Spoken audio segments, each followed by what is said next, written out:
चलिए जी, recording started. Let's start. Hopefully हमारी वो लोग जल्दी हमें ज्वाइन कर लेंगे और लोग भी। हम स्टार्ट कर देते हैं because we have lot of work to do today. तो मगर ये है कि not difficult work but still important work. चलिए ये देखिए एक question, you can read the question. The gap between C and the rigid wall at D is initially 0.15 millimeters. The wall is not touching this structure at the start. Determine the support reactions at A and D. Basically A and D का आपको forces required है. When the force F is equal to 200, ये जो बीच में force लग रही है, this is 200 kilonewtons. The assembly is made of, ये steel का है, so it doesn't matter. So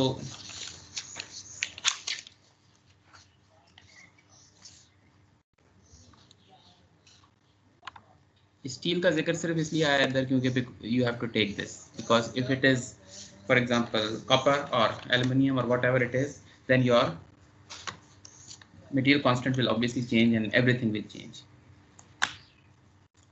Let's start the problem. First of all, make a free body diagram. But before that, there is one thing that you have to check in this question. Suppose this question was like this. ऐसे भी तो हो सकता था that it was touching the wall from the start. Right from the start, it was touching the wall. It was possible, right? If this type of a problem is there, then it is less complicated. Why? Because you know that whenever this force F is applied, this will tend to increase in size in this one left portion. Right portion would also have moved on, but now this wall is stopping it. So there is a force here. इसका अगर आप free body diagram बनाते तो बहुत simple free body diagram था. This line does not change. ठीक है, this line does not change. ये तो फिक्स होगी ना बातें. इसको अगर हम पॉइंट ए कहते हैं और इसको सी कहते हैं तो it is very obvious that in this case you would have a force A here, here you would have a force C. ठीक है ना, रेजिस्ट करेगी फोर्स. ठीक है ना. और equilibrium equation is summation of forces in the x direction is equal to 0.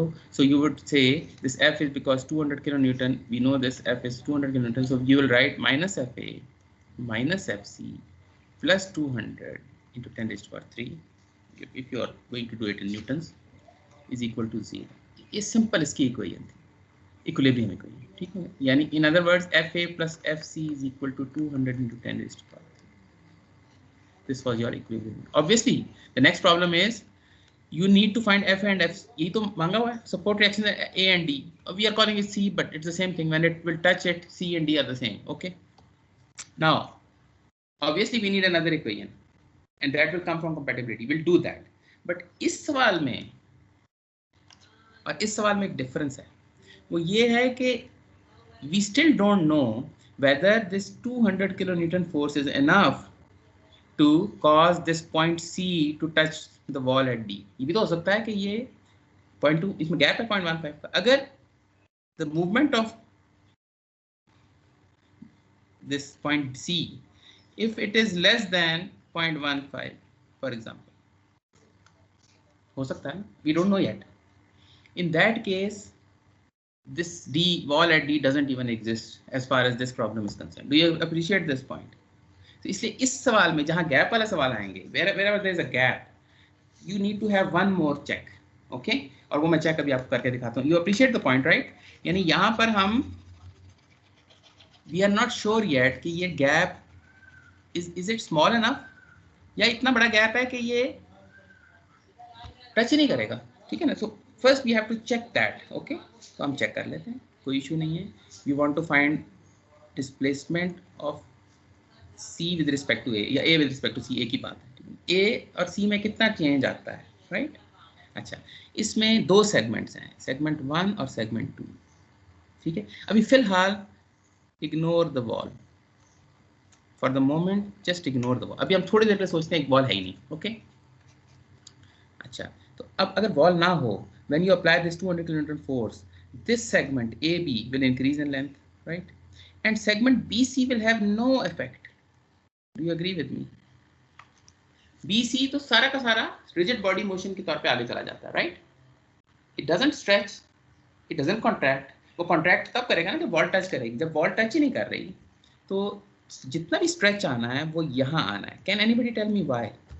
Why the stretch is only in segment AB? कोई बता सकता है? मैं फ्री बॉडी डायग्राम बनाता हूँ, अभी क्लियर हो जाएगा. इसका फ्री बॉडी डायग्राम बनाया without wall. Now free body diagram will give you the answers of every question like this. अब यहाँ वॉल तो है नहीं, नो वॉल हियर. अभी हम थोड़ी देर के लिए अज्यूम कर रहे हैं वॉल नहीं है, राइट? अच्छा, this force 200 kilo Newton acts here and the wall at A is there, so this will resist this. Okay, FA in this case without wall, FA is equal to 200 kilonewton, right? ठीक है. And there is no FC. तो अब आप देखें ये जो stretch या compression या जो contraction आती है, that is always between pairs. याद रखिएगा, pairs. यहाँ एक फोर्स लग रही है, यहाँ भी एक फोर्स लग रही है, ये दोनों इक्वल एंड ऑपोजिट पेयर है. इसके दरमियान जितनी भी टेंशन होनी है, राइट? ये जो फोर्स सेंटर में 200 लग रही है, इसके इस साइड पे ग्रीन में दिखा रहा हूँ, there is no such thing here. कुछ भी नहीं है ना, वॉल है ही नहीं, तो वो फ्री बॉडी है, वो आराम से मूव कर जाएगी. जितने भी याद रखिएगा, whenever there is a change of length, it has to be between two forces जिसके अंदर सैंडविच हुई होती है चीज. तो यहाँ पे नहीं है. सो इसका मतलब ये हुआ कि all I need to do to find the increase from A to C, ये delta AC means the increase of length from A to C is simply FA L AB over A area AB into E A. FL over AE simple, इसमें कोई summation की जरूरत नहीं है, because only we need to consider one segment only. Okay, so now put in the values. 200 into 10 raised to power 3 into length is 600. ये FL over AE तो बड़ा अब familiar हो चुका है आपके लिए. Area pi by 4 into 50 square, pi by 4 into d square, right? Into E, वो जो हमने बात की थी, 200 into 10 raised to power 3. We have converted it into megapascals. And if you calculate this, the answer turns out to be 0.306 millimeter. Millimeter, why millimeter? Because इधर सारा कुछ Newton's और न्यूटन पर स्क्वायर मिलीमीटर में, यानी कि एमपीए में. सो जब आप कंसिस्टेंट रहेंगे इस तरह, तो आंसर आपका हमेशा मिलीमीटर्स में आएगा. ठीक है ना? इट्स अप टू यू, जिसको भी फॉलो करें.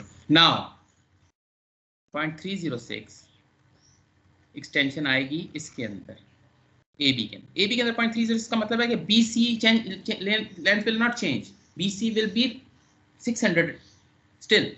BC में तो कोई एक्सटेंशन नहीं है, ना कंप्रेशन है. बट जब AB 0.306 बढ़ जाएगा, यानी कि ये यहाँ पर आ जाएगा, दिस लेंथ इज 0.306, तो फिर ये CD भी, ये यहाँ पे भी 0.306 रिजिड बॉडी मोशन की तरह आगे चला जाएगा. So it means wall at D plays its part. Do you agree with me?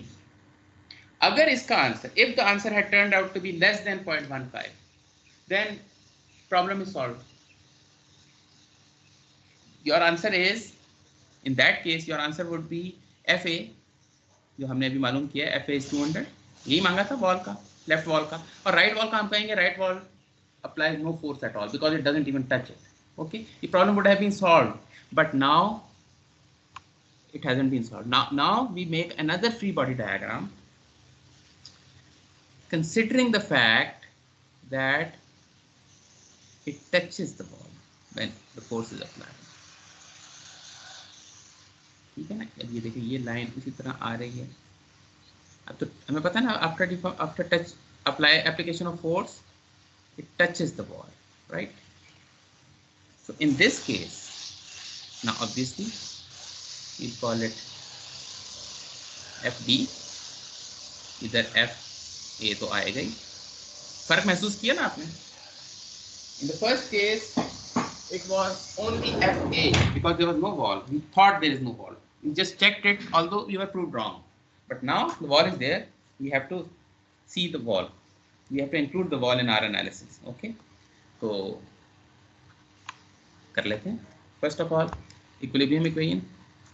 वो हमने पहले भी बनाई थी, but we'll now do formally. Equilibrium equation is minus FA minus FE plus 200 into 10 raised to power 3 is equal to 0. ये तो ठीक है ना? यही तीन फोर्सेज हैं, इन्हीं का बैलेंस है, ठीक है ना? But this is the part where this problem is difficult, yet at least slightly different from the last one. That you have this equation. You know there are two forces FA, FD. These you want to find out in this question. You know there some has to be equal to 210 raised to power 3, but you don't know the share. FA कितना होगा, FD कितना होगा. There are so many combinations, right? So this equation alone will give you infinite answers. We need one answer which is actually happening out there, right? So what we need to do is write the equation of compatibility. Okay, or equation of compatibility ये है. इसको मैं अगर label कर दूं A, B, and let's call it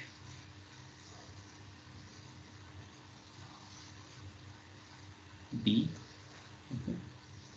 Now deformation, change in length from A to D. पूरी की पूरी A, B और B, D मिला के ये दोनों सेगमेंट, इसको हम A/D कहते हैं. Total deformation in this whole body. Okay, this is very obviously equal to not 0 but 0.15 in this case.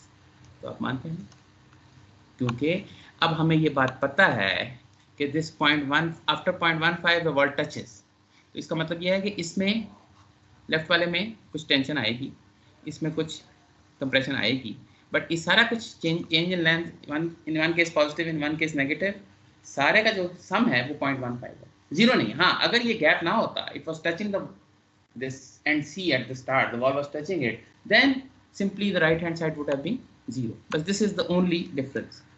This we did last time, जिसमें हम wall touch कर रहे थे, right? अच्छा ये है. अब इसकी इक्वेशन लिख लें. इसकी इक्वेशन जाहिर है from A to D. इसकी equation basically AB plus BD. इस दो सेगमेंट आएंगे ना, यानी कि समेशन दो दफा लगेगी, एक दफा एक सेक्शन में, एक दफा दूसरे सेक्शन में. Okay, now let's, if you cut it here, what do you get? इस पूरे ए बी के अंदर कितनी फोर्स आती है? ये अगर एफ ए है तो it has to be F A throughout in this whole segment. The internal force is F A. Similarly इस सेगमेंट को काट लें, ये एफ डी है, तो इस होल सेगमेंट में एफ डी ही लगेगी, which is unknown yet. This is what we need to find out, but this is what it is. Okay, so what we do is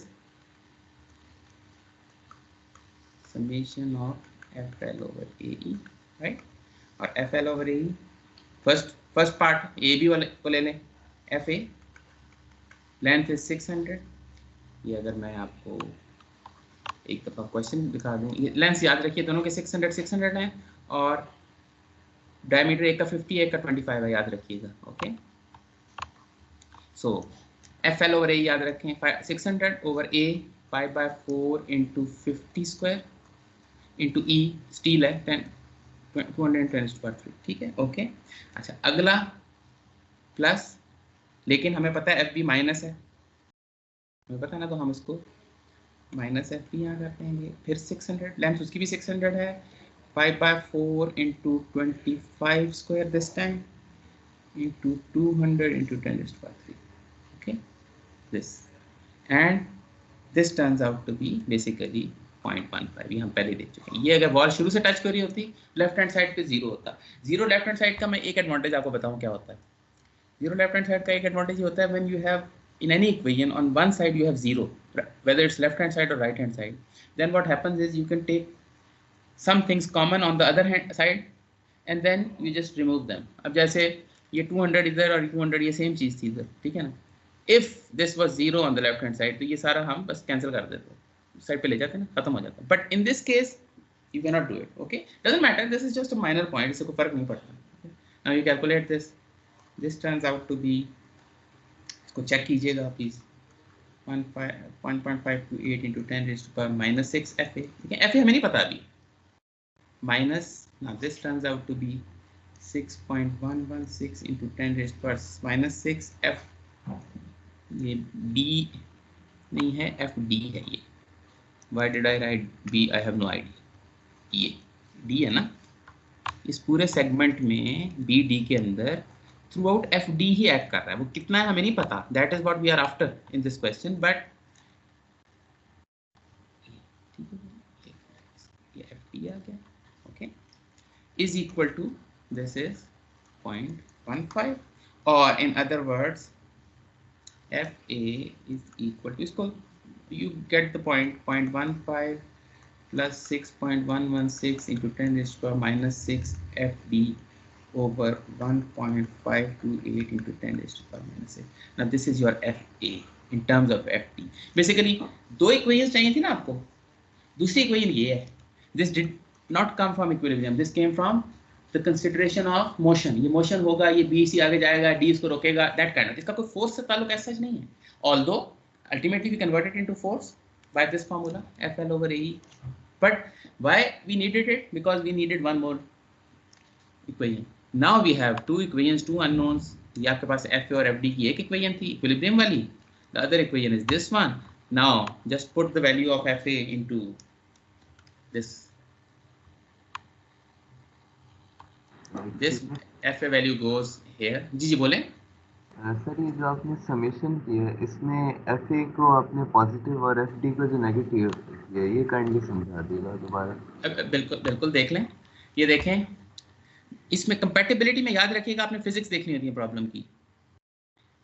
ये problems they are slightly different from the problem जो कि हम statistical determinant में तो हम ये करते हैं ना, कोई भी डायरेक्शन ले दो फोर्स की क्या फर्क पड़ता है. बाद में नेगेटिव साइन आ जाएगा तो यू विल रियलाइज कि इट वाज द ऑपोजिट. याद है ना आपको, वो हमारा स्टाइल एक होता है कि कोई भी अननोन ले लो, वो बाद में खुद ही पता चल जाएगा कि वो डायरेक्शन ठीक थी कि नहीं थी by the sign of your answer, right. यहाँ पे चूंकि कंपैटिबिलिटी इज इन्वॉल्व तो you have to be very careful कि actually what is happening there. Otherwise may be not in this question but generally speaking there can be a problem. Okay, now I answer your question. ये नया diagram बनाते हैं. ये question important है. ये आपने point जो रेज किया है ये बहुत इंपॉर्टेंट है. ये तो क्वेश्चन तो खैर है ही इंपॉर्टेंट. ये अच्छा कि आपने रेज कर लिया. मैं जरा सिंप्लिसिटी के लिए वॉल को मैं टच करा रहा हूँ. मैं पता है अल्टीमेटली टच तो हो ही रही है ना, ठीक है. यहाँ पे आपका 200 किलो न्यूटन फोर्स लग रहा है, राइट. फ्री बॉडी डायग्राम जब बनाएंगे यही बनेगा ना फ्री बॉडी डायग्राम, कि जब ये इधर पुश करता हूँ मैं राइट पे तो वॉल भी दोनों, लेफ्ट वाली भी और राइट वाली भी दोनों अपोजिंग फोर्स देंगी ना. ये बात तो इसमें कोई शक नहीं है, राइट. Okay okay good. अच्छा अब देखें, ये सेगमेंट मैं कहीं भी कट कर लूं, इसमें टेंशन है या कंप्रेशन है? सही, टेंशन है. और मैं दूसरे सेगमेंट को कहीं भी कट कर लूं, टेंशन है कि कंप्रेशन है? कंप्रेशन है. So this force is always minus. ठीक है ना. ये जो मैंने माइनस साइन क्यों लिया, मुझे पता है ये फोर्स जहां भी कट करूंगा उसका साइन माइनस है और ये वाला जहां भी कट करूंगा वो पॉजिटिव है. So this force is basically FA throughout और this force is totally FD throughout. FD यहाँ पे FD लग रहा है ना और यहाँ पे FA लग रहा है, लेकिन आप कहीं भी कट कर लें तो FA ही होगा और इधर कहीं भी कट कर लें FD ही होगा, राइट. तो ये जो इंफॉर्मेशन है ना साइन की, ये जरूर आप इसमें डालेंगे वरना आंसर गलत आएगा आपको. You understand this. कंपैटिबिलिटी में physics is very important. You can not just rely on के मैं पॉजिटिव ले लेता हूँ सारे, बाद में साइन नेगेटिव हो जाएगा. इसमें कंपैटिबिलिटी में याद रखिएगा ये वाई. कंपैटिबिलिटी में you are taking information from the system. देखिए एक तो इंफॉर्मेशन है ना फोर्स की, वो इक्विलिब्रियम वो तो आ गई. सेकंड इंफॉर्मेशन जिसमें आपको सेकंड इक्वेशन आप क्रिएट कर रहे हैं, या आपने सिस्टम से इंफॉर्मेशन लेनी है. You understand. सिस्टम को देखना है कि क्या मोशन अलाउड है क्या अलाउड नहीं है, तो वो सिस्टम आपको गाइड करेगा कि क्या हो रहा है. तो अगर आप सिस्टम से गाइडेंस लेने के बजाय उस पर अपनी कोई चीज डाल देंगे जो रियलिटी में नहीं है तो obviously you will get the wrong answer, right. So this is the reason. तो आपने साइंस का बहुत ख्याल रखना है इस पूरे उसमें. ठीक हो गया. अच्छा अब इसमें वैल्यूज पुट कर दें. FA प्लस FD 200 है और FA की वैल्यू हमने अभी निकाल ली है. Just I just solve the problem. So what I get is 0.15 into 6.116 into 10 raised to power minus 6 FD over 1.528 into 10 raised to minus 6. This is nothing but this FA value ये plus FD तो थी original equation में 200 into 10 raised to 3. ठीक है, इसको जब हम solve करेंगे please you should also do it. So I will get 5.0026 FD is equal to 101,832.46, or in other words FD will turn out to be 20355.9 Newton or 20.36 kilonewton. ठीक है, और FA will then turn out to be 179,644.1 Newton or 179.6 kilonewton. This is your answer. Any question? Problem solve हो गया ना? If there is a question, please ask now. कोई issue नहीं है ना? सर जी जी बोलिए बोलिए. इसको जो हमने स्टार्ट में FA की डायरेक्शन दी है, ये हम लेफ्ट साइड पे क्यों ले रहे हैं? FA को लेफ्ट साइड पे क्यों ले रहे हैं? जी सर. क्योंकि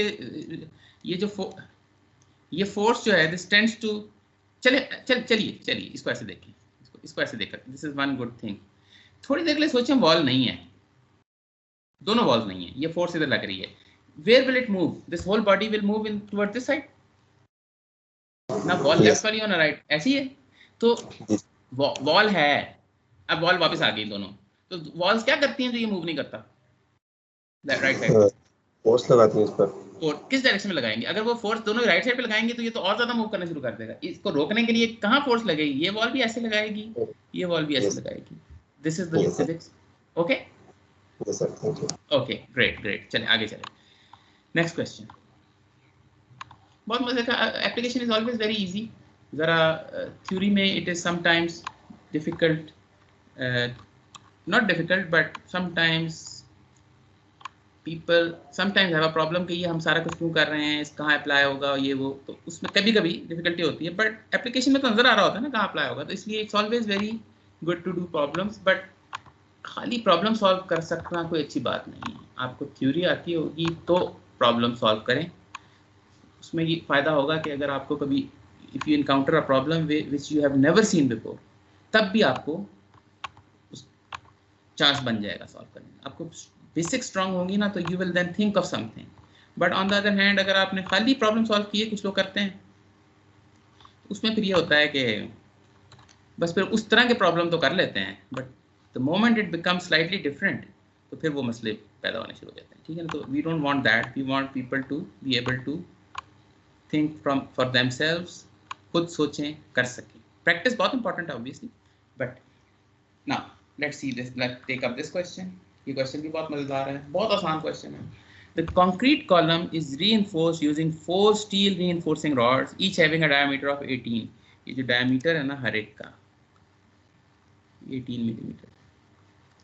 Reinforced concrete आपने नाम सुना हुआ है, you have heard it. ये होता है reinforced concrete. Concrete में जब आप सरिया डाल देते हैं ना, वो reinforced concrete है. Concrete is very typical material which is good for compression, but it is very bad in tension. अब करते ही हैं कि कंप्रेशन के लिए कंक्रीट यूज कर लेते हैं और जब टेंशन आती है तो वो स्टील रॉड यूज कर लेते हैं. तो ये उसका अच्छा कॉम्बिनेशन है. ठीक है, this question is just considering compression, but this body which has 4 rods of steel can equally take tension, bending में टेंशन भी होती है, कंप्रेशन भी होती है, and obviously it can take compression as well. खाली compression तो खैर concrete भी ले सकता है, but this is what is called reinforced concrete. Okay, now determine the stress in the concrete and the steel if the column is subjected to an axial load of 800 kilonewtons. ठीक है, अच्छा अब इसको जरा क्वेश्चन को थोड़ा सा I'll just explain it. अगर ये एक चीज होती, इसी तरह का ब्लॉक होता, इसमें कोई बस ये टोटल कंक्रीट होता, नो सरिया एट ऑल. ओके, और ये 800 इसमें लग रहा होता बिल्कुल सेंटर पे. एक्सियल लोड है. एक्सियल लोड का मतलब है कि सेंटर पे लग रहा होगा, अदरवाइज वो फिर आपको पता है बेंडिंग मोमेंट वगैरह आ जाते हैं, वो नहीं है. इसका आंसर सिंपली था P/A. क्रॉस सेक्शन एरिया इसका ये है, जस्टिफाई, बस बात अपनी. क्यों? क्योंकि the whole material is concrete and the whole material is taking the load. So that is about it. मजे की बात देखिए, अगर ये कंक्रीट के बजाय स्टील होता, ये कंक्रीट ना होता, ये पूरा का पूरा ब्लॉक स्टील का ब्लॉक होता, even then the answer is the same, sigma is equal to p over again the same thing. Stress में कोई फर्क नहीं है, दोनों केसेस में stress 800 divided by cross section area which is 300 into 300.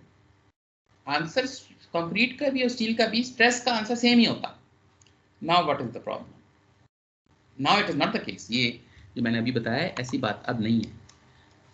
उसकी वजह ये है कि what is happening now is this.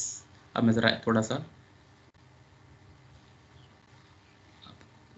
Cut करके एक सेक्शन लिखता हूं, ठीक है जी. ये सेक्शन आप कट करें, ठीक. अब आप देखिए फ्री बॉडी डायग्राम अगर मैं बनाऊं इसका, पहले तो टोटल बॉडी का फ्री बॉडी डायग्राम अगर होगा तो इसका जो बॉटम है ना, बॉटम उस पे 800 किलो न्यूटन फोर्स लगेगी to make it in balance, right. अच्छा ये तो पता है. अब मैं नीचे वाला पोर्शन अगर काटूं, नीचे वाला पोर्शन यहाँ लेके आऊँ free body diagram, just to make things easy to visualize, otherwise एक ही बात है, ठीक है. Okay, now you understand what is happening here. इधर 800 किलो न्यूटन फोर्स लग रही है और अब इस तरह 4 स्टील के रॉड्स हैं जो थ्रू आउट नीचे जा रहे हैं, ठीक है ना. अच्छा, अब what is happening is there is a force on these rods, steel, and there is a force taken by concrete, ठीक है ना. कंक्रीट में भी कुछ फोर्स होगी और स्टील रॉड भी कोई फोर्स कैरी कर रहे होंगे, ठीक है ना.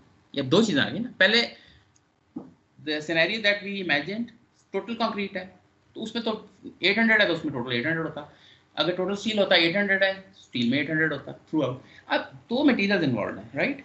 Now it means equilibrium equations gives us summation of forces in the y direction 0, यानी ये y direction है तो हम कहेंगे Fs, यानी एक्चुअली तो ये मुझे एरोस मैंने गलत बनाए हैं, एक्चुअली तो एरोस ये हैं डाउनवर्ड है ना, इसको बैलेंस करने के लिए. लेकिन ये इक्विलिब्रियम इक्वेशन है ना, तो ये basically it will keep this in balance. तो हम ये कहेंगे Fs minus Fc is equal to 800 plus 800 is equal to 0, या Fs plus Fc is equal to 800 करूँ. ये इक्विलिब्रियम इक्वेशन सिंपल सी बात बता रही है कॉमन सेंस की, that 800 kilonewton force applied to this body has been taken और balanced by steel and concrete. अब स्टील में जितनी कंप्रेशन आ रही है और कंक्रीट में जितनी कंप्रेशन आ रही है इन किलोन्यूटन्स, तो जब ऐड करेंगे तो it must be equal to 800. जाहिर है बैलेंस रखना है ना, दोनों ने मिला के रखना है 800. ना again the same problem, steel 799 है और कंक्रीट 1 है, या स्टील 400 है और कंक्रीट 400 है, या व्हाट इज हैपनिंग. एक 10 है और एक 790 है. There are so many answers that satisfy this equilibrium equation, but we need a specific answer जो एक्चुअल आंसर है, ठीक है ना. वो कैसे आएगा? For that we need another equation. हमें फिर एक और इक्वेशन चाहिए ना. तो हम इसको, इसकी इक्वेशन जो कंपैटिबिलिटी, ये इक्विलिब्रियम है. याद रखिएगा जब भी आप इक्वेशन बनाए ना, आपको दिमाग में होना चाहिए कौन सी चीज, इसका ताल्लुक फोर्सेस के साथ, इसका कोई मोशन के साथ ताल्लुक नहीं. इसमें डिफॉर्मेशन कितनी हो रही है doesn't matter, doesn't care. Equilibrium has nothing to do with deformations, ठीक है. अब आए अगली कंपैटिबिलिटी इक्वेशन जो हम अभी लगा रहे थे. Change in length in steel must be equal to change in length in concrete. ये तो बात ठीक है ना. ये पूरा का पूरा सिस्टम, पूरी की पूरी body as a result of this 800 kilonewton force, ये कुछ कंप्रेस होगी, ठीक है ना, कुछ मिलीमीटर व्हाटएवर. वो जितनी भी कंप्रेशन है, ये चूंकि बिल्कुल सरिया जो है कंक्रीट के साथ बिल्कुल आप समझें कि जुड़ा हुआ होता है. जब स्टील सॉलिडिफाई होता है तो उस वक्त ये बिल्कुल जुड़ जाता है. ले आए, अटेंडेंस है, ले आए. ओके, तो इसका मतलब है कि whatever the change in length in concrete must be equal to the change in length in steel. ये है अब compatibility. It has nothing to do with forces directly. ठीक है ना, इक्विलिब्रियम से कोई ताल्लुक नहीं है इसका ये। अच्छा, इस प्रॉब्लम में ये इस तरह की सिचुएशन बनी। पिछले में क्या था, this change in length in this plus change in length in this is equal to this equal to gap, ठीक है, वो अब उस प्रॉब्लम की फिजिक्स थी। इस प्रॉब्लम की फिजिक्स क्या है, change in length in one is exactly equal to the change in length in the other. Now write it in terms of forces, क्योंकि हमें तो फोर्स में चाहिए, तो हम सिंपली इसको रखेंगे F steel L steel, F L over A ही है ना, A steel E steel is equal to F concrete, L concrete, A concrete, E concrete। ये हमारी compatibility इक्वेशन है, ठीक है। अच्छा, अब इसमें एक और बड़ी बात, अच्छी बात वो ये है कि अव्वल तो हमें इसकी लेंथ गिवन ही नहीं है, इस हाइट नहीं गिवन ना, we have not been given the length, but doesn't matter, whatever the length of steel is also the length of the concrete, so ये वैसे भी कैंसिल आउट हो जानी है, इसलिए हमें दी भी नहीं उन्होंने, ठीक है। हम कहेंगे L steel is equal to L concrete, तो ये तो एक दूसरे को कैंसिल कर देती है, ठीक है। What we are left with is F steel A steel E steel, F concrete A concrete E concrete. तो अब जस्ट राइट वन इनटू, बाकी से यू गेट द आंसर जो हम पिछले सवाल में किया था, एग्जैक्टली वही है। ए स्टील क्या है, 4 रॉड्स हैं, हर रॉड का जो डायमीटर है वो 18 मिलीमीटर है, अभी हमने देखा था, यस 4 रॉड्स और each rod is a diameter 18, right. So pi by 4, ये कब सीखा था, मैट्रिक में सीखा था, 7th में सीखा था ये फार्मूला, सर्कल का जो एरिया होता है, पाई बाय 4 18 स्क्वायर इंटू 4, 4 किस लिए है, नंबर, जी जी 4 रॉड्स। दोबारा बोलें, मुझे आंसर, अब मुझे आवाज नहीं आई, लेकिन कोई क्वेश्चन पूछ रहा है, ये समझ आ रहा है, बस इतना सा। सर मैं पूछ रहा हूँ कि हमें जो इन्होंने स्पेसिफाई किया है इसका, जी जी जी, तो नेसेसरी तो नहीं है ना कि 4 ही हो, यानी अगर हमें उमूमन क्वेश्चन में डायग्राम नहीं गिवन होती। नहीं नहीं, वो तो इस क्वेश्चन में तो डायग्राम गिवन है, तो उन्होंने 4 बताए हैं ना, आपको वो वर्डिंग में नहीं दिया। Okay, I get the question. In this question, you are saying कि they didn't tell us that there are 4 rods. वैसे लिखा हुआ है, वैसे क्वेश्चन में भी लिखा हुआ है, लेकिन doesn't matter। अगर तो इसमें लिखा हुआ है तो फिर तो बात खत्म होगी क्वेश्चन, लेकिन ना भी लिखा और डायग्राम गिवन हो तो फिर भी बात खत्म हो गई। देखिए इसमें बहुत सारी चीजें नहीं गिवन वर्डिंग में, ये 300 मिलीमीटर भी नहीं गिवन, ठीक है ना। तो जब डायग्राम आ गया तो बस क्लियर होगी बात। हाँ, डायग्राम ना होता तो फिर सारी वर्ड में होती चीजें, वो डोंट वरी अबाउट दैट। अगर आपको इन्फॉर्मेशन ही बुरी मिलेगी तो फिर तो you can not solve it. हम ये डोंट थिंक कि ये इन्फॉर्मेशन आपको गिवन नहीं हो, इन्फॉर्मेशन गिवन है, ठीक है। Now just focus on the understanding part, ठीक है। इन्फॉर्मेशन अगर गिवन नहीं है तो फिर तो वो क्वेश्चन ही फॉल्टी है ना, तो डोंट वरी अबाउट दैट। अच्छा, इसमें स्टील का जो हमें 200 × 10⁻³ हमें पता भी है और गिवन भी है। अच्छा, कंक्रीट का जो एरिया है वो क्या होगा, 300 × 300, ये तो टोटल एरिया है, माइनस उसमें से ये निकालना है, क्योंकि स्टील का एरिया तो उसमें से निकाल लेंगे ना, ठीक है ना। ये तो एरिया आ गया, और कंक्रीट का जो यंग मॉड्यूलस है वो 25 × 10⁻³ okay. Now this gives us F steel over 2, please check this calculation, आपने चेक खुद करनी है। Concrete over 222455310 okay, so this means that FC turns out to be 10.927 F steel, और ये आपकी सेकंड इक्वेशन। एक FC प्लस F steel is equal to 800 थी, वो एक इक्वेशन थी, और अब FC को in terms of F steel भी आपको मिल गई है, 2 इक्वेशन हो गई। All we need to do is put this in our original equation, which was F steel plus FC is equal to 800, ये थी ना। तो इसमें आप इसमें वैल्यूज पुट कर दें, तो या आप इसको लेट से इसको किलोमीटर में नहीं लिखते तो यानी किलोमीटर में चलते हैं तो इसको ना लिखें, इट्स अप टू यू, ठीक है ना। तो अब लिखें F steel plus 10.927 F steel is equal to 800, मैं अब किलो न्यूटन में चल रहा हूँ, it doesn't matter, वो आपको इस सब तो ये अब आ जाएगा बेसिकली 11.927 या in other word F steel is equal to 67.07 kilo Newton. तो जाहिर है जब ये 67 है तो टोटल 800 है, इसका मतलब कि P कंक्रीट जो है ना वो 732.93 किलो न्यूटन है। Bulk of the load is being taken by the concrete।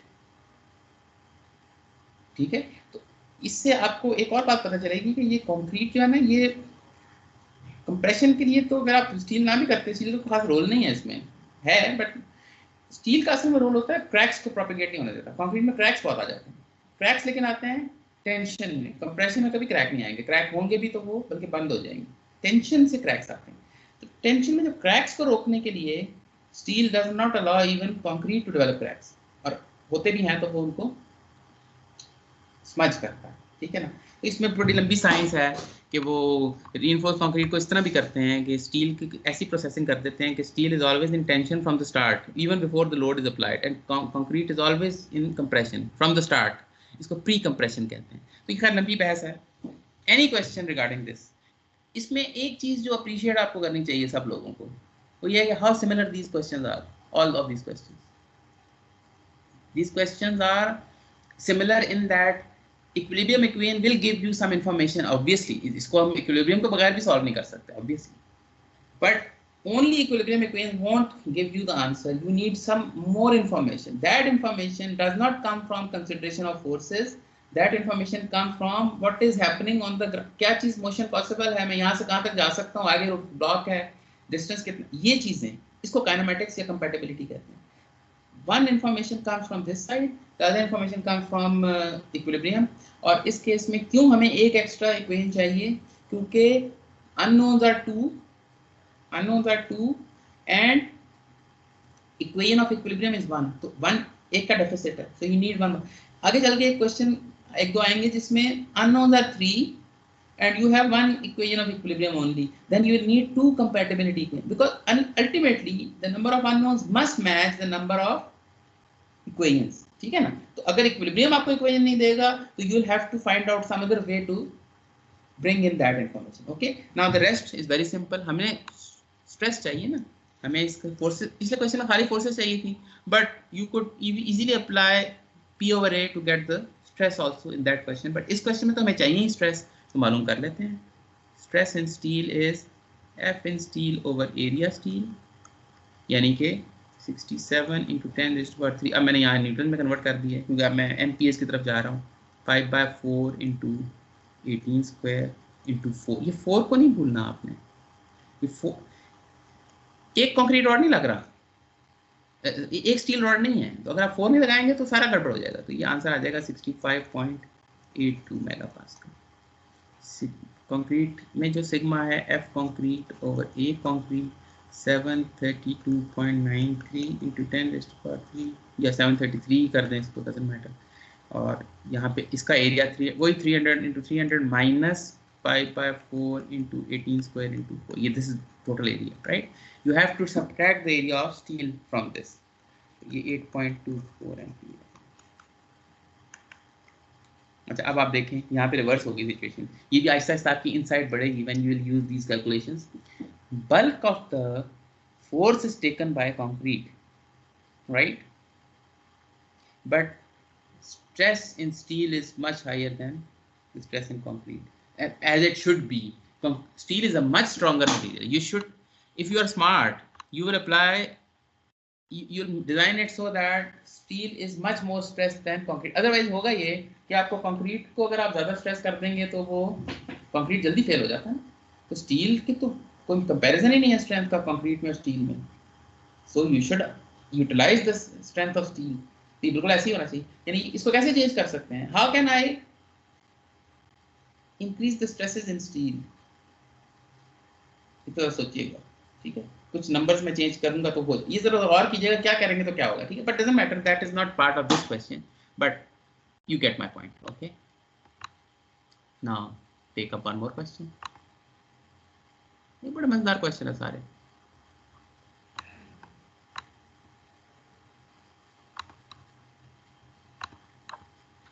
Very similar question from the one that we did, लेकिन चलें, जितनी प्रैक्टिस हो उतनी अच्छी बात होती है।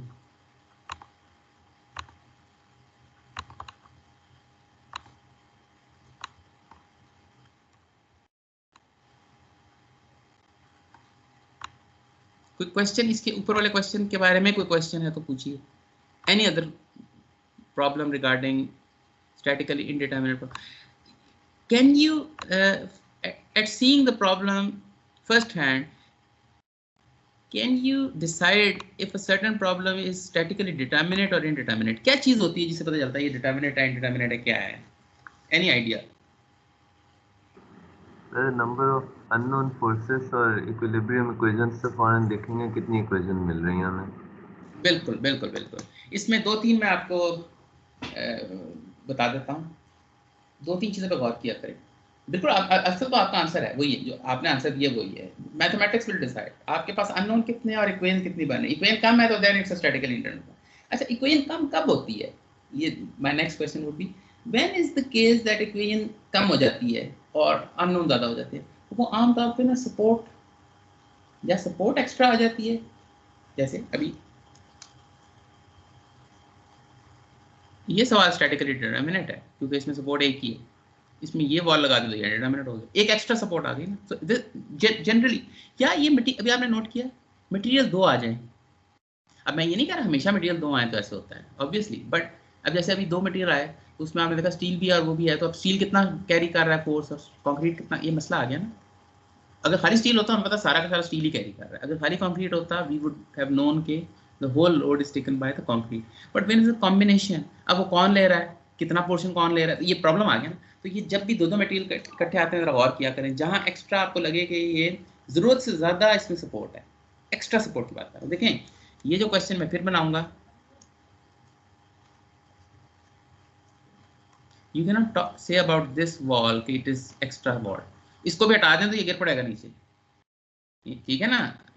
और ये फोर्स लगाएंगे और ये वॉल भी नहीं होगी ना तो ये चल पड़ेगा। This is not even a mechanics of material problem, ये पर डायनामिक्स का प्रॉब्लम है ना, फिर एक्सेलरेशन आ जाएगी इसमें। एक्सेलरेशन तो नहीं रिक्वायर्ड हमें, लेकिन जब मैं ये दूसरी वॉल की इनमें से एक वॉल अब रिडंडेंट है, इसको मैं एक वॉल को निकाल भी दूं तो इसको कुछ भी नहीं होता। ये जो रिडंडेंट जो एक्स्ट्रा सपोर्ट होता है ना, ये काम खराब करता है। सो you should always look for these things. और ऑब्वियसली अब जैसे क्वेश्चन है बायोमेटालिक पार्ट, ये दो, इसको मैं अगर आपको ऐसे तो 3D में बना हुआ है, 2D में आपको दिखाऊं ना, इधर से मैं अगर दिखाऊं तो ये एक स्ट्रिप है, ये एक अलग मटेरियल है, फिर ये एक और मटेरियल है, और यहाँ पे ना एक बड़ा रिजिड किस्म के एक मटेरियल और लगा हुआ है, जिसकी वजह से बेसिकली मेक श्योर ये किया गया है कि ये फोर्स लग रहा है ना तो ये एक्सियल डिफॉर्मेशन प्रोड्यूस करता है, ये इसमें लिखा हुआ है, ठीक है। एक्सियल डिफॉर्मेशन का मतलब ये होता है कि हर जगह ये प्लेन्स ही रहते हैं, सीधे ही रहते हैं, ठीक है ना, यानी ये ऐसे नहीं हो रहा दूसरे लफ्जों में, ठीक है ना। तो इट मीन्स के ये बहुत रिजिड दो चीज़ें हैं और ये बिल्कुल बॉन्डेड हुआ है यहाँ पे बिल्कुल, इसलिए ये रहता सीधा ही है, ठीक है ना। ये असल बात है, right. Now what we are required to do, bimetallic bar ये दो मेटल्स हैं, right, made of two linear elastic material, aluminium E170 and steel, ये एल्यूमिनियम है और ये steel, that are bonded together at the interface, ये bond हुआ हुआ अच्छी तरह, ठीक है ना। इसका मतलब स्लिपिंग नहीं है, ये नहीं कि एक की टेंशन ज़्यादा हो रही है तो एक में, इसके नतीजे में as a result of this loading both will undergo tension, ये तो क्लियर है बात। बट ये नहीं हम कह सकते कि जी एक की टेंशन जो है ना वो ज़्यादा हो जाएगी, एक में एक्सटेंशन ज़्यादा आ जाएगी, यानी एक्सटेंशन की बात करूँ, इसमें एक्सटेंशन ज़्यादा होगी बिग और इसकी एक्सटेंशन स्मॉल होगी, नहीं ऐसे नहीं, दो जितनी भी आई हैं एक्सटेंशन हम बराबर आई, ये बात क्लियर होगी ना। हाँ, aluminium will be facing more force maybe or maybe less force, and steel will be subjected to more or less force, forces में फर्क हो सकता है लेकिन deformation तो फिक्स हो गई ना। और अभी आप जब 4-5 सवाल और सॉल्व करेंगे ना तो you will get this feel where the forces are the same in two materials for in two segments, then their deformations are different, and when their deformations are the same then their forces are different। ये अभी मैं आपको 2-3 दफा जब सवाल कराऊंगा ना start आपको ये इनसाइट बननी शुरू हो जाएगी, ठीक है। अच्छा, determine the distribution of normal stress if the bar is to undergo axial deformation under the action of 200 kilonewton force, ये 200 kilonewton force, एज 60 है, यानी ये जो हाइट है ना, ये एल्यूमिनियम की हाइट ये 60/3 यानी कि 20 मिलीमीटर। और जाहिर है ये अगर 20 है तो ये जो 2h/3 ये 40 हो जाएगा, ठीक है ना, डबल है ना। और इसकी जो विड्थ है टोटल, ये वाली विड्थ 3D है ना, दिस विड्थ दिस इज 80, ठीक, विड्थ 80। जाहिर एरिया कैलकुलेशन के लिए हमें चाहिए ये चीज़, राइट। तो प्रॉब्लम सॉल्व करना 1 मिनट का प्रॉब्लम है, मेरे ख्याल में आपने सॉल्व ऑलरेडी दिमाग में कर लिया हुआ है काफ़ियों ने। इसको यहाँ कट लगा दें, ओके। फ्री बॉडी डायग्राम है ना, फ्री बॉडी डायग्राम में ये एल्यूमिनियम, ये स्टील, ये तो जो इसका तो कोई लेना देना नहीं है, ये कोई दोनों साइड से कुछ, ये क्यों लगा हुआ है क्योंकि आपने फोर्स इस पे लगानी है जो ताकि दोनों को फोर्स ट्रांसमिट हो सके, इसका मकसद सिर्फ इतना सा है, 200 किलो न्यूटन, ठीक है। अच्छा अब देखिए, एक फोर्स पैदा होगी एल्यूमिनियम के अंदर, एक फोर्स पैदा होगी स्टील के अंदर, जाहिर है दोनों फोर्सेस पैदा होंगी ना। ये वही वाला एक किस्म का भी जो सवाल किया ऑलमोस्ट वही चीज है in a different form. Equilibrium क्या कहता है? इक्विलिब्रियम कहता है -FAC minus FST plus 200 kilo newton is equal to 0। ये इक्विलिब्रियम इक्वेशन है। और in other words FA aluminium plus F steel is equal to 200 kilo newton. ये तो आपकी आगे ये इसने वही बात कही है जो पहले हमने कंक्रीट वाले सवाल में देखी थी कि this 200 kilo newton force has to be balanced somehow. Obviously, for equilibrium to be maintained, the material has to provide forces, equal and opposite forces, so that this 200 forces balanced हो गया। अच्छा material जाहिर है aluminium और steel है, दो materials हैं, एक फोर्स एल्यूमिनियम में पैदा होगी एक स्टील में पैदा होगी, यहाँ तक भी ठीक है, so far so good. Now when you add the force of aluminium with the force of steel, it should be equal to 200। ये बड़ी ऑब्वियस सी बात है, ये भी यहाँ तक भी ठीक है। अब प्रॉब्लम आ गया वही वाला, इसमें से एल्यूमिनियम कितना देता है? 199 एल्यूमिनियम देता है और 1 स्टील देता है, या 100 देते हैं, या 50 150 देते, मतलब how do we know? We don't know, ठीक है ना।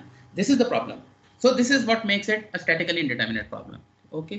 लेकिन कोई परेशानी की बात नहीं है, वही वाली बात कि जितनी भी इसके नतीजे में, ये मुझे पता है कि इसमें एक्सटेंशन, इस पूरे सिस्टम में एक्सटेंशन होगी, क्यों? क्योंकि ये टेंशन फोर्स है तो ये एक्सटेंड कर जाएगा, ठीक है ना।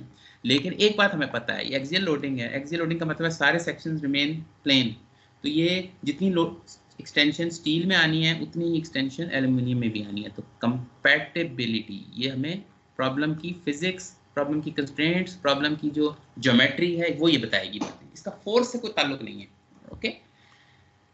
Change in length in aluminium is equal to change in length in steel,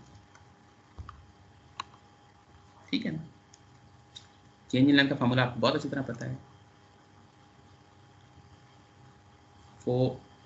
force in aluminium into length of aluminium over area of aluminium into Young modulus of aluminium, right. Steel का क्या है? Steel length, steel area, steel young modulus steel, ये हम कर करके हम आप थक चुके हैं, आपको मतलब जुबानी याद हो चुकी है ये चीज़, राइट। अब लेंथ को जरा देख लें, उस क्वेश्चन में लेंथ अगेन पिछले क्वेश्चन की तरह लेंथ की कोई इतनी खास वैल्यू नहीं है क्योंकि दोनों में सेम है ना, इसलिए देखें उसने हमें लेंथ बताने की शायद मुनासिब नहीं समझी, ठीक है। बट वो बता भी दे, डजंट मैटर, उससे कैंसिल आउट हो जाना है, राइट। दोनों सेम है, so this goes out, what ever the length is goes out. आप इसमें वैल्यूज पुट करते हैं, ठीक है। FAL तो आपको चाहिए, यही तो इसी की तो इक्वेशन चाहिए, FAL और F, हमें एक और इक्वेशन चाहिए इन terms of aluminium and steel, right. Over area of aluminium जो है ना, वो अभी आप दिखा देते हैं आपको। Area of aluminium is 80 millimetre width है, ये चीज़ है ना हमारी एल्यूमिनियम की स्ट्रिप, ये थी बेसिकली, तो इसकी ये तो 80 है, और ये जो हाइट है ये 20, ये अभी हमने देखी थी, 20 × 80, और स्टील की हाइट जो है 40 है, 40 × 80, बस इतना सा, मतलब स्टील बेसिकली डबल है, ठीक है। तो इसमें वैल्यूज पुट करने 20 × 80। एल्यूमिनियम का यंग मॉड्यूलस आपको क्वेश्चन में गिवन होना चाहिए। वैसे ये वो चीज़ है जो थोड़ी बहुत आप जेन में अगर रखें तो 200 GPa तो मस्ट है, हर इंजीनियर को आना चाहिए स्टील का। एल्यूमिनियम का भी याद रखें 100 70 के करीब होता है, ठीक है। और बाकी बचा कॉपर एक मटेरियल है जिसके अलॉयज बहुत ज़्यादा यूज होते हैं, तो 100 के करीब उसका ज़हन में रखिएगा, ठीक है। सो इसमें वैल्यूज पुट करते हैं 70 इंटू 10⁻3। मैं फिर न्यूटन मिलीमीटर सिस्टम में जा रहा हूँ, ठीक हो गया। अच्छा, एफ स्टील, इसका area double than the last one, और इसका 200 into 10⁻3। So I get it 5.714 F aluminium is equal to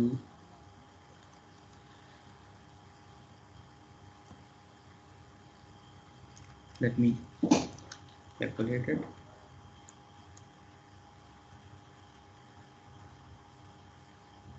हाँ, इसको ऐसा ये पी स्टील, हाँ ये पीस एफ स्टील ये आ जाएगा, ठीक है। ये इक्वेशन आ जाती है इसकी। Okay, now we put this in our originally, दो इक्वेशन दोनों आगे, बस प्रॉब्लम सॉल्व हो गया। Now you understand what we are doing. तो हम अब ये करेंगे कि एफ एल्यूमिनियम तो वैसे ही आएगा, स्टील की जगह आप 5.714 एफ एल्यूमिनियम ये चीज़ डाल दें। ये प्लीज़ चेक दिस कि ये ऐसे ठीक आता है, ठीक है, ये चेक कर लीजिएगा। और राइट हैंड साइड तो हमारा 200 किलो न्यूटन है, ठीक हो गया। तो ये आ जाएगा 6.714। अब देखिए कितनी सिमिलरिटी है लास्ट क्वेश्चन से, 200। F aluminium will turn out to be 29.79 kilonewton. F steel will turn out to be 170.21 kilonewton. ठीक हो गया। और ये तो हमने सॉल्व कर लिया। अब अगर इस क्वेश्चन में they didn't ask for the stresses, right, तो हाँ नहीं, स्ट्रेस मांगेंगे, स्ट्रेस मांगेंगे। तो now all we need to do is, मांगे में तो कर लेते हैं, ठीक है। Sigma aluminium is equal to F aluminium over area aluminium, ठीक है। ये अभी हमने कैलकुलेट अभी किए, एक है 29.79 है, एक है 170.21, ठीक है। 29.79 इंटू 10⁻3 वो किलो न्यूटन में था ना इस वजह से, और एरिया 20 इंटू 80, ठीक है। ये 18.61 मेगा पास्कल है। Sigma steel F steel over ये this part is not important, ये इसका स्टैटिकली डिटरमिनेंट से कोई ताल्लुक नहीं है। फोर्सेस कैलकुलेट हो गई ना, तो फिर बाकी तो आसान है। 170.21 into 10⁻3 over 40 into 80, राइट। ये भी देखा, ये 53.19 एम्पियर, ठीक है।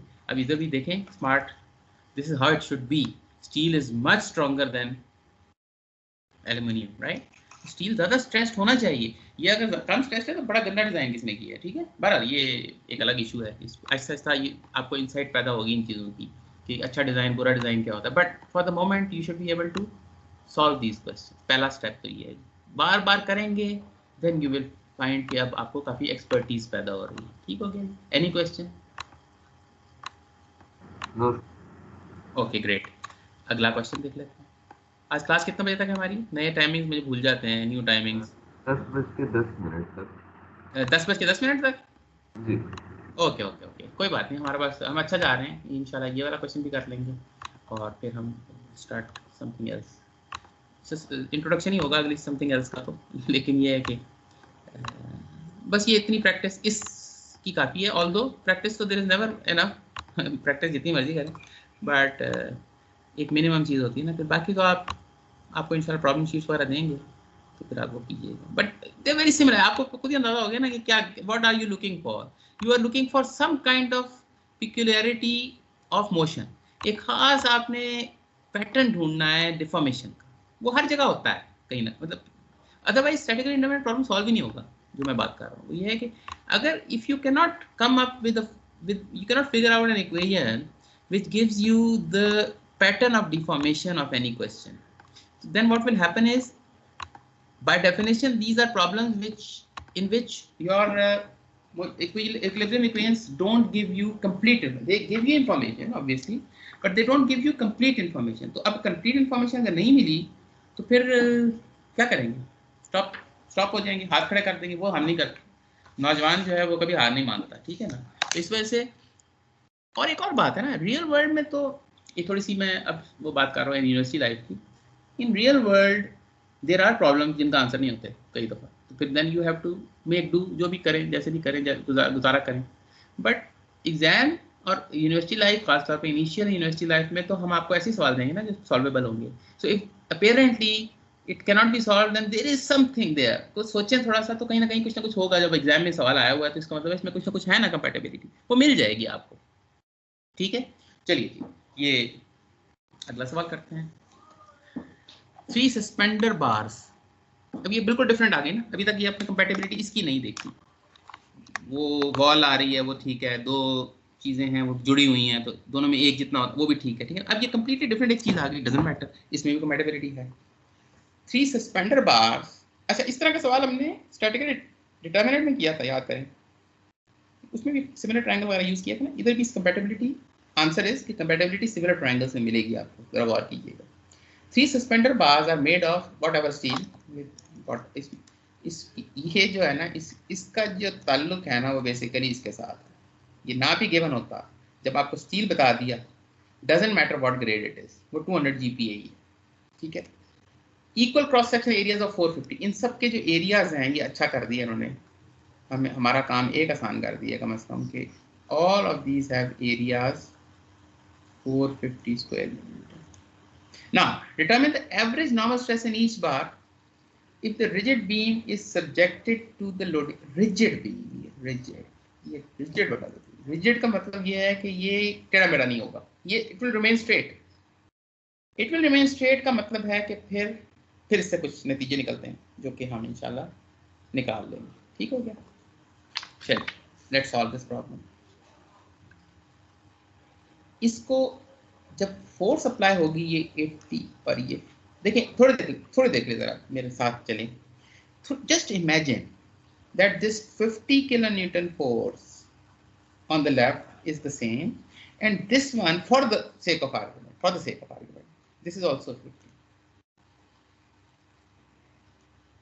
अब ये बड़ा सिमेट्रिक किस्म का प्रॉब्लम हो गया ना. बिल्कुल देखें ना, ये 1 मीटर 1 मीटर 1 मीटर 1 मीटर बिल्कुल इक्वली डिस्टेंट अपार्ट, फोर्सेस भी बिल्कुल और बराबर फोर्सेस. इसको अगर आप अपनी इमेजिनेशन की आंख से देखें, look at it through your imagination, तो और मैं ज़रा एग्जैजरेटेड बनाऊंगा, ये सारे का सारा रॉड जो है ना, as a result of this, ये जो रिजिड बार है ये पूरा का पूरा नीचे आ जाएगा इक्वली, और ये सारे ना इधर जुड़ जाएंगे, एक्सटेंड हो गए ना.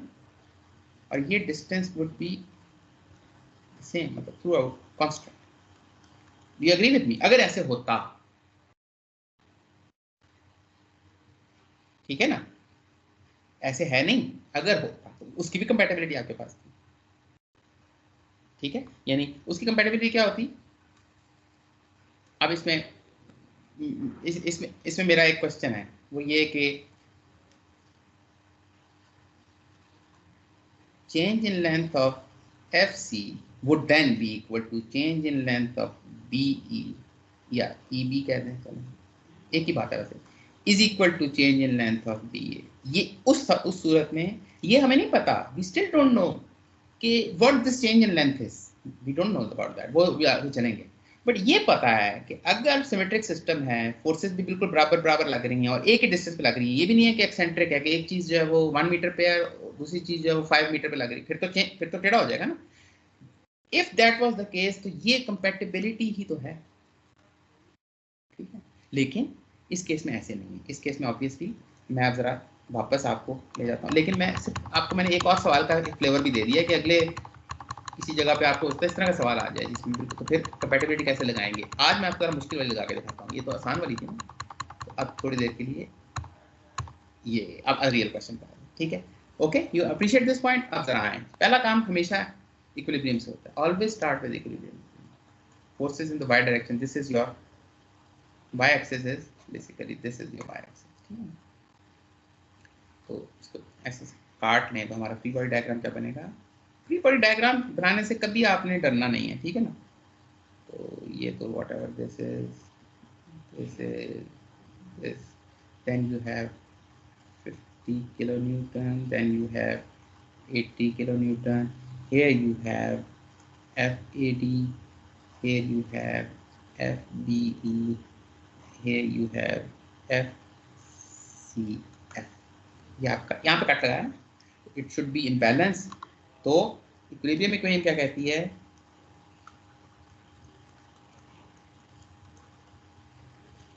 FAD plus FBE plus FCF minus 50, क्योंकि ये प्लस वाई ये डायरेक्शन अपवर्ड प्लस है ना, minus 50 minus 80 is equal to 0, ये इक्विलिब्रियम है।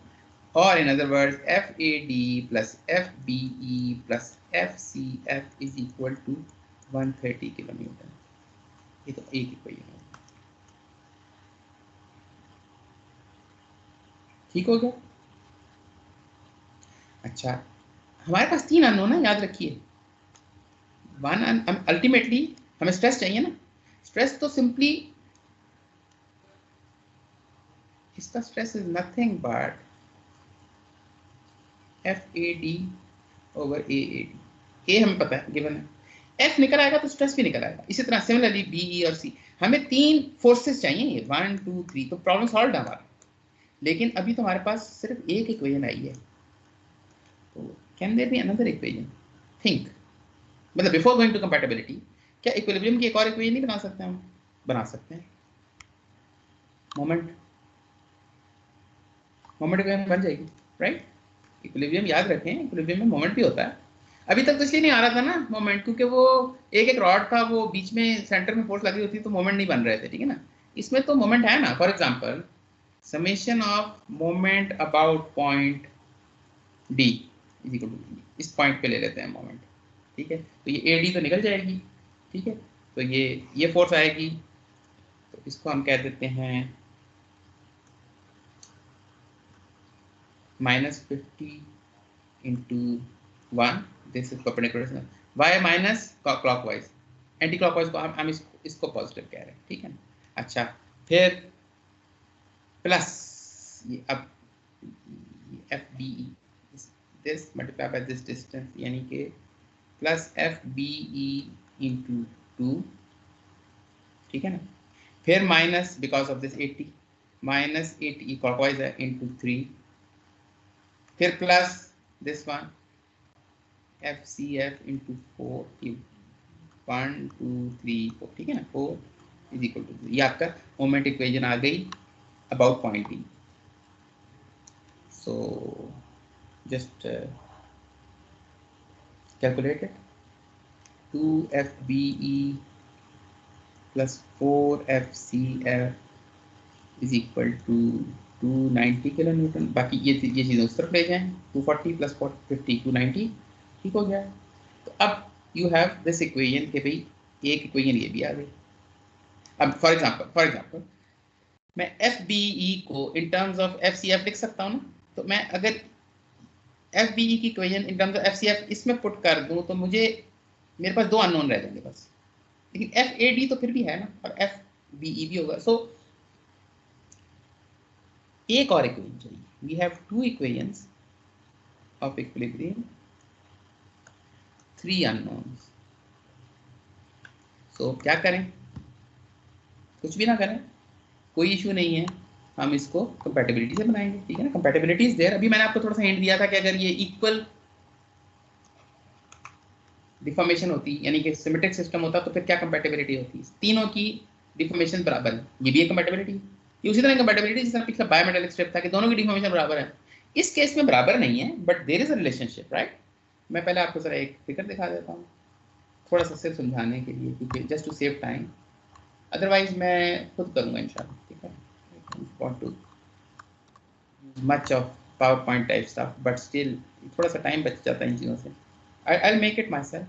ये सिचुएशन हो रही है, चूंकि ये रिजिड है, टेंशन तो सब में है, ये थोड़ा नीचे तो सारा का सारा आएगा, लेकिन जाहिर है 80 किलो न्यूटन फोर्स ज़्यादा है तो थोड़ा सा टिल्ट होगा। अल्टीमेट इसकी पोजीशन ना कुछ ऐसी हो जाएगी, तो रिलेशनशिप ना कुछ इस किस्म का बनता है, ठीक है। तो अब ये समझ गया ना। तो अब मैं बनाऊंगा खुद, मैं खुद करूंगा आपको, ठीक है, खुद करके बताता हूँ। होगा ये कि this was the original situation and then it, और इसको हम अगर इस तरह कहते हैं, एक बजाय इस तरह बार बनाने, ठीक है, अल्टीमेटली इसने भी नीचे आना है।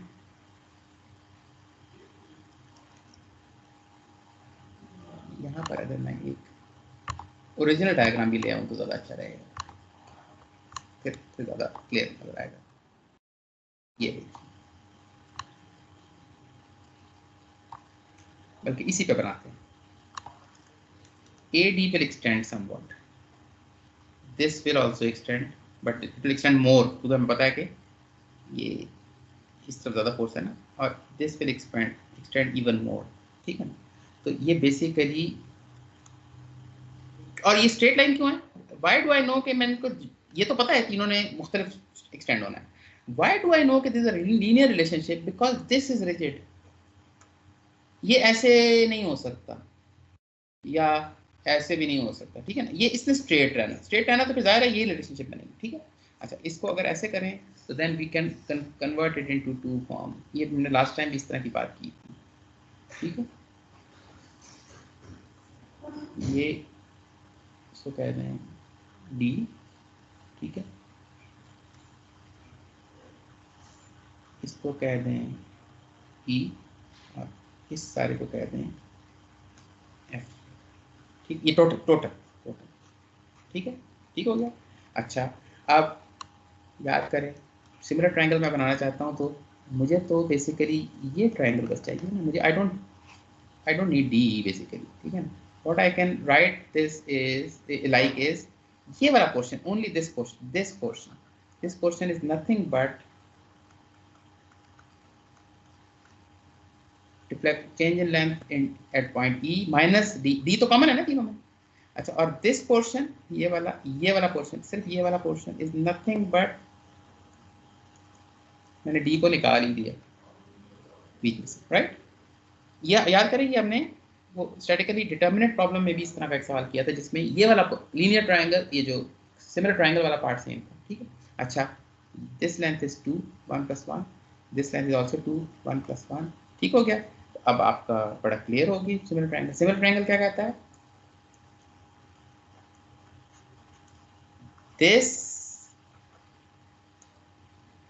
this divided by this is equal to this divided by this total, यानी कि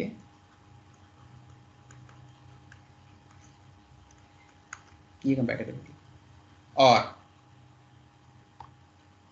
ये मैं आपको बता चुका हूँ कि थोड़ी देर के लिए वापस चलते हैं, अगर ये 80 किलोमीटर ना होती, ये भी 50 होती, तो ये सारा का सारा बजाय ऐसे होने के ना, सारा का सारा ऐसे आता इक्वल, है ना। तो इसको हम कहते हैं डी, इसको कहते हैं ई, इसको कहते हैं एफ। तो ये भी कंपैटिबिलिटी है। इसकी कंपैटिबिलिटी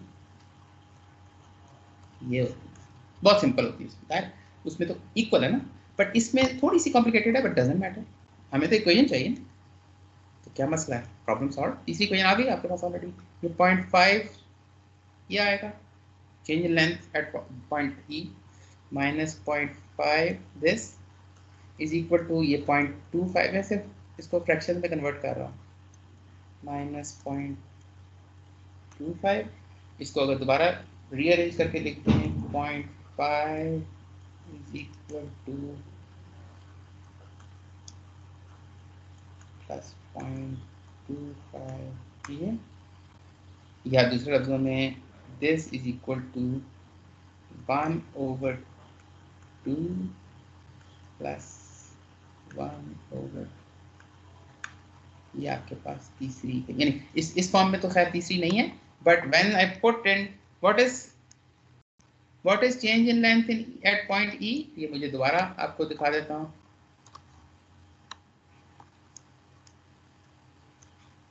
चेंज इन लेंथ इन ई जो है वो क्या है, it is nothing but P B E into L, वही एफ एल ओवर ए, वो जो सारा हमारा, ठीक है ना, एफ कह दें इसको, एफ ये हम पी यूज कर रहे हैं, एफ कर रहे हैं, लेट मी सी ऊपर हमने क्या यूज किया फोर्सेस के लिए, F F okay okay. So in terms of L over A B E into E, ठीक है ना। ये इसी तरह you know what we are talking about, ठीक है। तो इसमें वैल्यूज पुट कर देते हैं,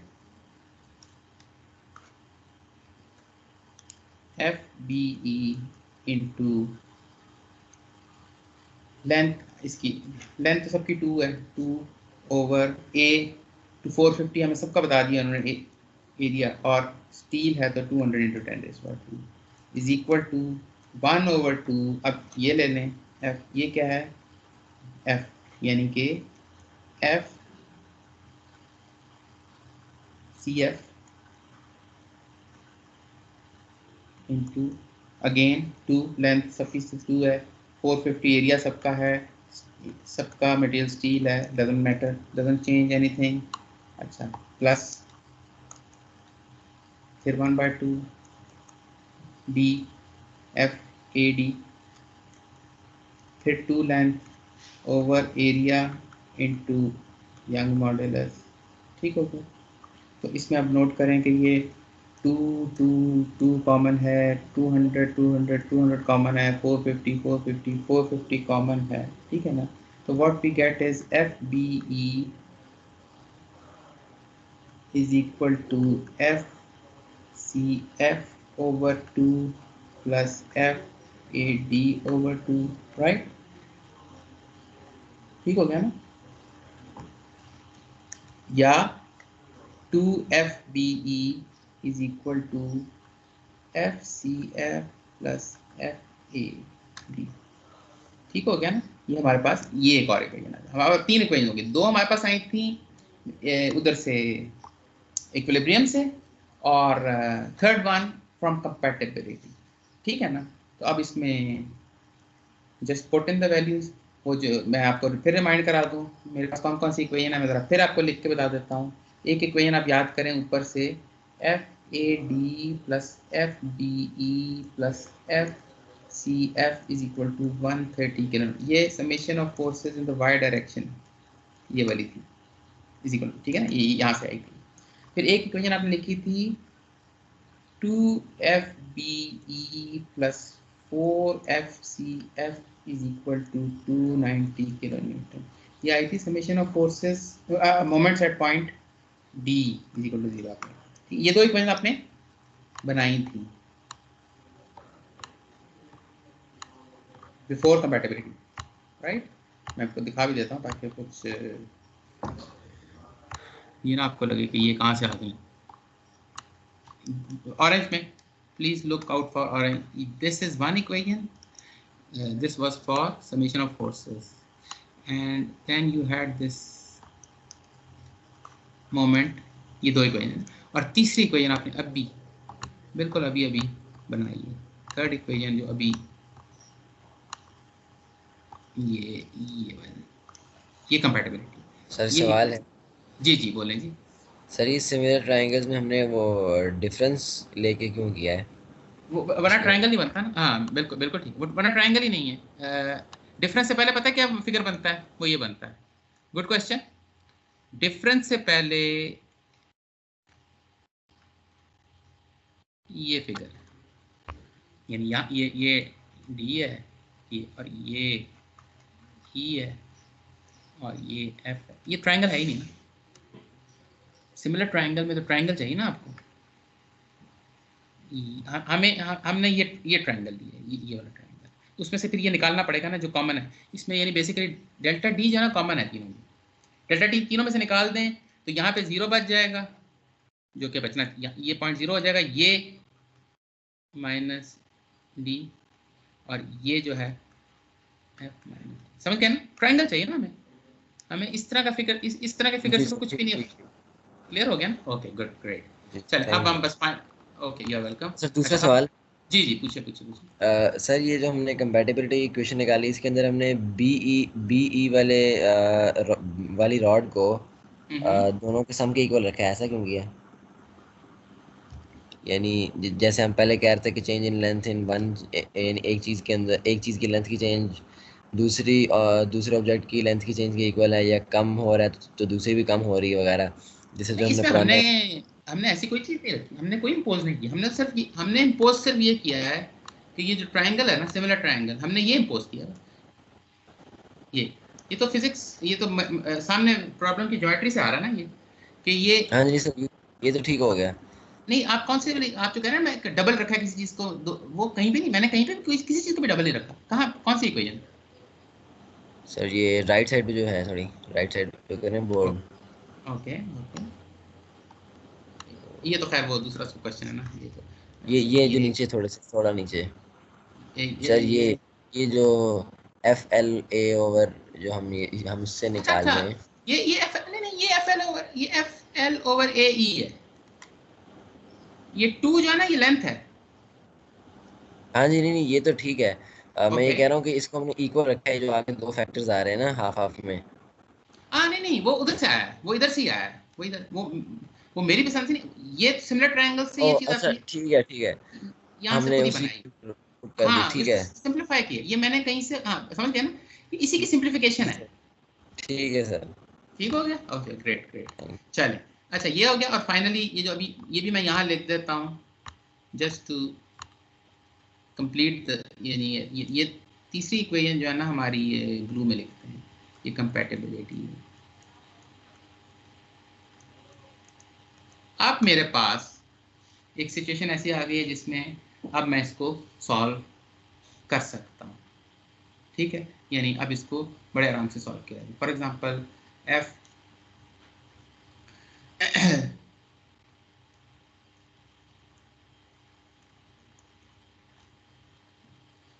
F C F plus F A D, इसको अगर ये 2b है, ये 2b ही था ना, इसमें मैं अगर ये पुट कर दूँ प्लस 4fcf, ठीक हो गया ना, ये मैं इक्वेशन 3 से इक्वेशन 2 में पुट कर दूँ तो बी ई की जगह ये चीज़ आ जाएगी, और इज इक्वल टू 290 किलोमीटर, ये हमारे पास एक इक्वेशन बन जाएगी, ठीक है। और इसको हम एफ सी एफ आपके पास चूँकि दोनों जगह आ रहा है, तो आप इसको F A D plus 5fcf कह सकते हैं 290 किलोमीटर, ठीक हो गया। ये तो आपके पास एक इक्वेशन आ गई। अब आपके पास ये जो एफ पहले वाली इक्वेशन देख लें, F A D plus F B E की जगह फिर यही इधर से F B E will be F C F over 2 plus F A D over 2, ठीक है ना। इसको आप रिफॉर्म करें तो अब इसमें value put F B E की वैल्यू पुट कर दें, F C F over 2 plus F A D over 2 plus F C F, ये तो यहीं से आ गया, ये तो ओरिजिनली है ही, is equal to 130 kilo newton. इसको भी ये ज़रा ध्यान में रखें, इसको भी हमें यूज़ करना है, ठीक है। और इसको भी सिंप्लीफाई ज़रा कर लेते हैं, C F prime A D के फॉर्म में भी ये भी आ गया ना। बस अब ये आखिरी रसूमात हैं, ये कर लेते हैं इसकी, ये 0.5, ये भी 0.5, ठीक है ना। तो ये 1.5 F A D plus 1.5 F C F is equal to 130 kilo newton, ठीक है क्या। तो इसका मतलब ये हुआ कि F A D is equal to, यहाँ से F A D is equal to 290 minus 5fcf, ये एक इक्वेशन आपके पास, इसको एफ ए डी में इसमें पुट कर दें, सेकंड वाली में, दो इक्वेशन बनी थी ना। तो बस आगे मैं अब आपको, मुझे पता है मैं बोर भी कर रहा हूँ, you can do it your self also, but चलें कर लेते हैं, मैं पूरा ही कर देता हूँ, ठीक है। तो ये आ जाएगा बेसिकली 1.5, ये इस इक्वेशन में पुट कर 1.5 इंटू एफ ए डी की जगह 290 माइनस 5fcf प्लस 1.5, मैं इस इक्वेशन की बात कर रहा हूँ, into F C F is equal to 130, ठीक हो गया। तो ये आ जाएगा minus 6fcf is equal to minus 305, और F C F will turn out to be, minus minus से कट जाएगा, ये 50.83 किलो न्यूटन आ गया, ठीक है ना। 50.83 किलो न्यूटन आ गया, तो फिर एफ ए डी बड़े आराम से निकल आएगा, या एफ सी एफ कैलकुलेट हो गया, तो F A D will be 290 minus 5 multiply by 50.83, यानी कि 35.83, ठीक है ना। ये एक चीज़ आ गई, this is one, this is the other. Finally हमारे पास जो ओरिजिनल इक्वेशन है, एफ ए डी क्या है, F A D plus F B E plus FCF is equal to 130, ये पहली वाली इक्वेशन है, तो अब इसमें वैल्यूज पुट कर देंगे 35.83, FBE अभी हमें मालूम नहीं है, FCF 50.83 is equal to 130, right, and then you can get the value of FBE final, जो हमारा चीज़ रह गई थी वो अब आपके पास 43.34 किलोमीटर। बस यहाँ तक अगर आपने कर लिया तो the rest is very simple. अब तो सिंपल स्ट्रेसेस निकालने ना, sigma AD, sigma BE, sigma CF, ठीक है ना। तो इसमें AD 35.83 ओवर 450 और इसको 10⁻³ से मल्टीप्लाई कर दें क्योंकि ये किलो न्यूटन में था सारा कुछ, ठीक है ना, तो हमें तो उसमें चाहिए, तो ये 79.62 मेगापास्कल है, ठीक है।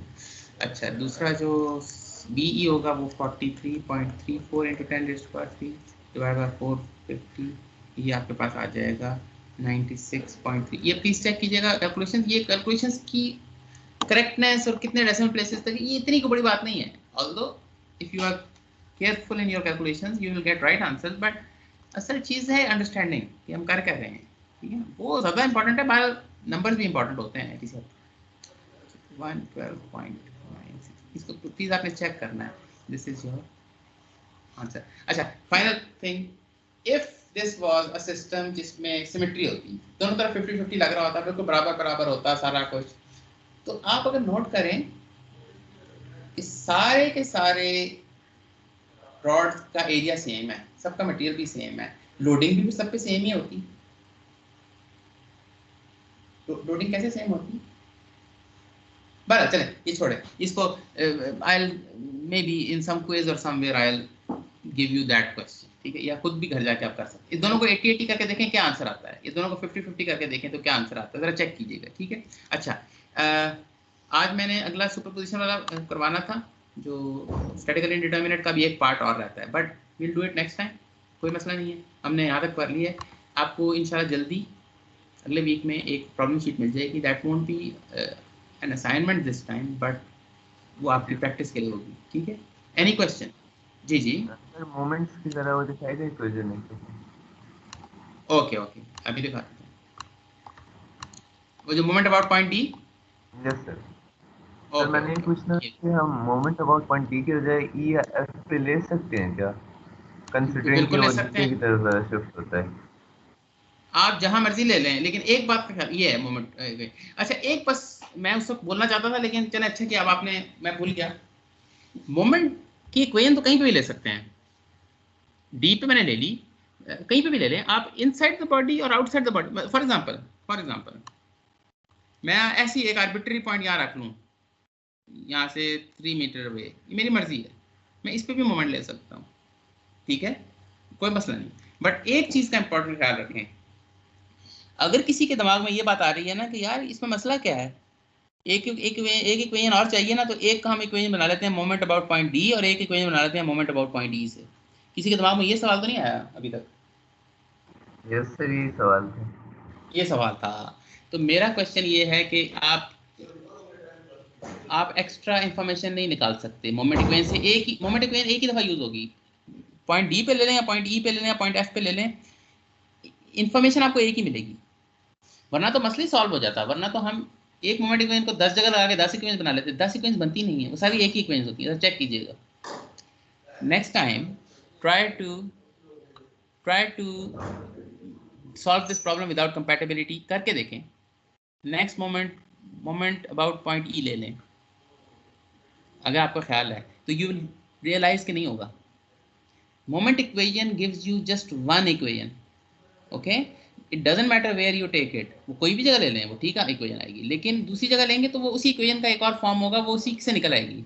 यानी अगर मैं आपसे कहूँ ना कि फॉर एग्जांपल ये a + b = 2, तो एक इक्वेशन है 2a + 2b = 4, अब आप इनको दो इक्वेशन मानते हैं, एक इक्वेशन मानते हैं इनको, व्हाट डू यू थिंक? ठीक है, एक ही है, बस ये आपको इसका मैंने आंसर दे दिया है।